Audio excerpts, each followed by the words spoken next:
Тим часом у нас із європейських країн надходить інформація про те, коли ж Україна отримає літаки F-16. Довгоочікувана подія для підсилення захисту нашого неба. І от посол Данії в Україні дав оптимістичний прогноз стосовно надання цих літаків для України.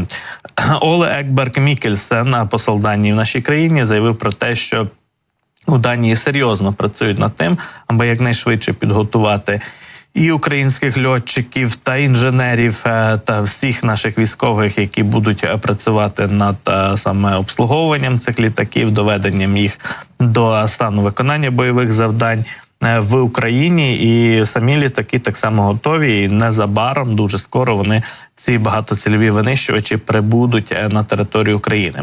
Процес надання Україні таких літаків надзвичайно складний, каже дипломат із Данії, оскільки самі борти, самі літаки – це лише одна зі складових процесу. Там ціла система, цитуємо якраз посла Данії в Україні, ціла система забезпечення, обслуговування, наземні бригади, які стежать за справністю літака. Це загалом величезне завдання, заявив якраз данський дипломат. Він також повідомив про те, що у серпні минулого року під час візиту президента Володимира Зеленського до Данії Зеленський особисто зустрічався із деякими пілотами з України на території данської авіабази, і якраз данський посол теж мав честь бути там і зустрівся з деякими пілотами, поспілкувався з ними, і він тоді переконався, що вони дуже-дуже хочуть розпочати використовувати F-16 в Україні якнайшвидше.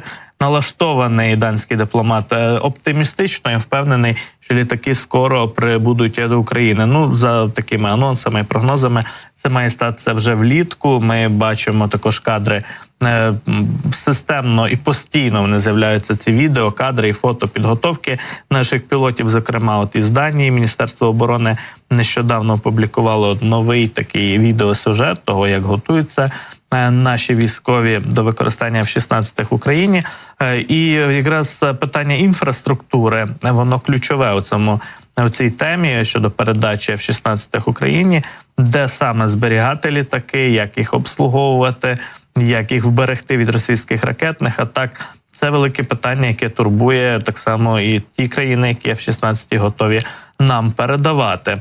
Отже, про питання авіації далі спілкуємося із Богданом Долінцем, авіаційним експертом у нашому ефірі. Богдане, вітаю вас, доброго ранку і слава Україні. Вітаю, героям слава. Отже, ми побачили щойно кадри свіжого, скажімо, такого сюжету з підготовки наших льотчиків у Данії, якраз на F-16, не тільки льотчиків, а всіх військових, які будуть дотичні до обслуговування цих літаків, їхньої підготовки. І виникало питання, вже звучали, власне кажучи, такі оцінки і вимоги щодо того, як зберігати F-16, як їх базувати в Україні і захистити їх від російських повітряних атак різноманітних. Йшлося про такі собі підземні сховища, підземні капоніри, де можуть бути розташовані такі літаки. От питання, власне, щодо того, що нам відомо про вимоги стосовно збереження F-16 в Україні, їхнього розташування, базування, використання. Чи Україні справді доведеться будувати надзвичайно, скажімо так, хитромудру і просунуту інфраструктуру, аби ці літаки могли базуватися на нашій території? І чи ми встигаємо цей процес, принаймні на якомусь початковому етапі, завершити до літа, коли отримаємо перші партії цих західних багатоцільових винищувачів? Ну, дивіться, в першу чергу, якщо говорити про наявність інфраструктури, в тому числі так званої захищеної для стоянки, обслуговування і зберігання літаків, то ми маємо розуміти, що в Україні вже були ряд військових аеродромів, які ще будувалися в радянський час. Переважно мова йде саме про аеродроми там в центральній і західній Україні, тому що це створювалися так звані аеродроми для нападу. Тобто, коли Радянський Союз готувався до того, що рано чи пізно він буде воювати з Європою, тому ми бачимо, що переважна більшість аеродромів, які знаходяться в близькості з європейськими країнами, вони саме військових, вони обладнані такими бункерами. Ось чи достатня їх кількість, це вже питання інше. Ось разом з тим, Ми бачимо, що чим ближче до кордону з європейськими країнами, ми навіть через відкриті джерела, тобто супутникові знімки, Google карти, це абсолютно легко все видно. Тобто, попри те, що ми розуміємо, що частина інформації, звісно, є державною таємницею, але на сьогоднішній день достатньо тих чи інших ресурсів, які дозволяють навіть звичайному громадянину подивитися, що де знаходиться. І мова йде про сотні таких бункерів, які ще створювалися в Радянському Союзі. Вони були призначені для того, щоб зберігати радянські літаки під час ведення воєнних дій на території Європи.